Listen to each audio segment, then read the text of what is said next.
আসসালামু আলাইকুম ওয়া সম্মানিত মুসলিম ভাই ও বোনেরা, আজকে আমরা কুরবানির দ্বিতীয় পর্বে আলোচনা করব মা ইস্তাহাব্বু মিনাজ জহায়া, তথা কুরবানির জন্য কোন ধরনের পশু হওয়া উত্তম। আমরা এর জবাবে বলতে পারি যে কুরবানির জন্তু হিসাবে আমাদেরকে নির্বাচন করতে হবে এমন জন্তু, যে জন্তুটা সকল দোষ ত্রুটি হতে মুক্ত। এখানে কোনো কুরবানির জন্তুতে কোনো ত্রুটি বিচ্যুতি থাকুক আর আপনি সেটা আল্লাহ সুবহানাহু ওয়া তাআলার নামে উৎসর্গ করবেন, এটা বাঞ্ছনীয় না। তবে আজকে আলোচনা করা হবে যে কোন গুণগুলি থাকা কুরবানির মধ্যে উত্তম। এ ব্যাপারে আমরা প্রথমত একটি হাদিস আমরা পেশ করব।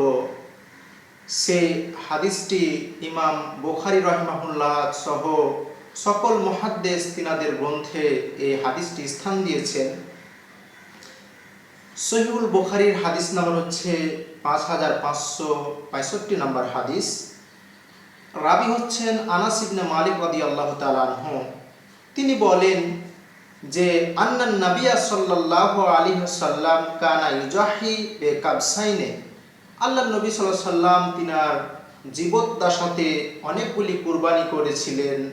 তার মধ্যে তিনি 2টা দুম্বা কুরবানি করেছিলেন। সেই 2টা কুরবানি আমলা হাইনে ধূসর কালো ছিল, যেটাকে আমরা সাধারণভাবে বলে থাকি মৃদু কালো।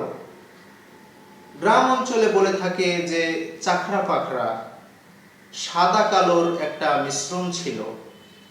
তাহলে এই হাদিস থেকে বোঝা যায় যে বিভিন্ন রঙের মিশ্রণকৃত পশু কুরবানির জন্তু হিসাবে গ্রহণ করাটা উত্তম। আক্রনাইনে সেটার সিং বিশিষ্ট ছিল, তথা সিং ছিল, সিং ভাঙ্গা বা জন্ম থেকে সিং উঠেনি এমন জন্তু ছিল না, সেটা সিং বিশিষ্ট ছিল। তাহলে কুরবানির জন্য জন্তু হিসাবে নির্বাচন করার সময়তে সিং আলা জন্তুকে কুরবানি হিসাবে নির্বাচন করাটা হচ্ছে বেশি উত্তম। এবার ইবনে মাজাহ রাহিমাহুল্লাহ তিনি এই হাদিসটাকে একটু বেশি বর্ণনা করেছেন। সেটা হচ্ছে ইবনে মাজাহর হাদিস নাম্বার হচ্ছে 3122 নম্বর হাদিস। তিনি বলছেন যে আজিম আইনে এটা মাংসল ছিল, সামিন আইনে মোটা তাজা ছিল, তথা হৃষ্টপুষ্ট ছিল। আর আরেকটি শব্দ শেষের দিকে ইবনে মাজাহর রিওয়ায়াতে পরিলক্ষিত হয়, সেটা ছিল মাউজু আইনে, অন্ডকোষ বের করা ছিল। এই আল্লাহর নবী সাল্লাল্লাহু আলাইহি সাল্লামের নিজস্ব আমল থেকে বোঝা যায় যে সেটা সিং বিশিষ্ট হতে হবে, চাকরা পাখরা ধূসর বর্ণের হতে হবে, হওয়াটা উত্তম, এবং মাংসল মোটা তাজা এটা হওয়াটা উত্তম।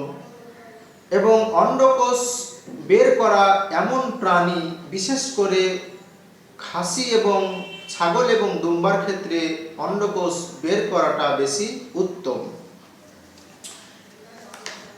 এরকম একটি হাদিস, এই ধরনের একটা হাদিস আল্লাহ নবী সাল্লাল্লাহু আলাইহি সাল্লামের সহধর্মিণী আয়েশা রাদিয়াল্লাহু তাআলা আনহা বর্ণনা করছেন। এই হাদিস আবু দাউদে এসেছে। আবু দাউদের হাদিস নাম্বার হচ্ছে 2792 নম্বর হাদিস। আয়েশা রাদিয়াল্লাহু তাআলা আনহা তিনি বর্ণনা করছেন, তিনি বলছেন যে আন্না রাসূলুল্লাহ সাল্লাল্লাহু আলাইহি ওয়াসাল্লাম আমারা বিকাবসিন, আল্লাহ নবী সাল্লাম একটা দুম্বা আনতে নির্দেশ দিলেন, সেটা বাজার থেকে হয়তোবা কেনার জন্য নির্দেশ দিলেন কোনো সাহাবীকে। তো আল্লাহ নবী সাল্লাল্লাহু আলাইহি সাল্লাম কিছু কথা, কিছু উপদেশ তিনি দিলেন যে আকরানা, সেটা যেন সিং বিশিষ্ট হয়, ওয়া ইয়াতাফি সাওয়াদিন, তার পা যেন কালো হয়, ওয়া ইয়ানজুরু ফি সাওয়াদিন, এবং চোখ যেন কালো হয়, ওয়া ইয়াবরুকু ফি সাওয়াদিন, এবং তার পেট যেন কালো হয়। যেটা অন্য ওই আগের হাদিসে বুখারী মানে সহিহ আল বুখারীর হাদিসে যেটা এসেছে যে মানে ধূসর বর্ণের যেন হয়, চাকরা পাকড়া যেন হয়। ও কথাটাই আল্লাহ নবী সাল্লাম একটু বিস্তারিতভাবে বলছেন যে নিশ্চয় নবী করিম সাল্লাম তিনি একটা দুম্বা আনতে আদেশ দিলেন, সেটা হচ্ছে সিং বিশিষ্ট, পা কালো, চোখ কালো, পেট কালো, ফা উতিয়া বিহি, সে ধরনের একটা জন্তু অর্থাৎ দুম্বা নিয়ে আসা হলো। ফা জহা বিহি, আল্লাহ নবী সাল্লাল্লাহু আলাইহি সাল্লাম সেটাকে জবাই করলেন। এই হাদিস দয় থেকে বুঝতে পারলাম যে কুরবানির জন্য উত্তম হচ্ছে সিং বিশিষ্ট হওয়া, 1 নম্বর। 2 নম্বর হচ্ছে চাকরা পাখরা ধূসর বর্ণের হওয়া, মৃদু কালো হওয়া, এবং সেটা মাংসল হওয়া এবং তরুতাজা হওয়া, হৃষ্টপুষ্ট হওয়া এবং অন্ডকোষ বের করা। এই ধরনের পশু কুরবানি হিসাবে নির্বাচন করা হচ্ছে বেশি উত্তম। আল্লাহ সুবহানাহু ওয়া তাআলা যেন আমাদেরকে এই গুণাবলী দেখে কুরবানির পশু নির্বাচন করার তৌফিক দান করেন। আমরা সবাই আল্লাহুম্মা আমিন।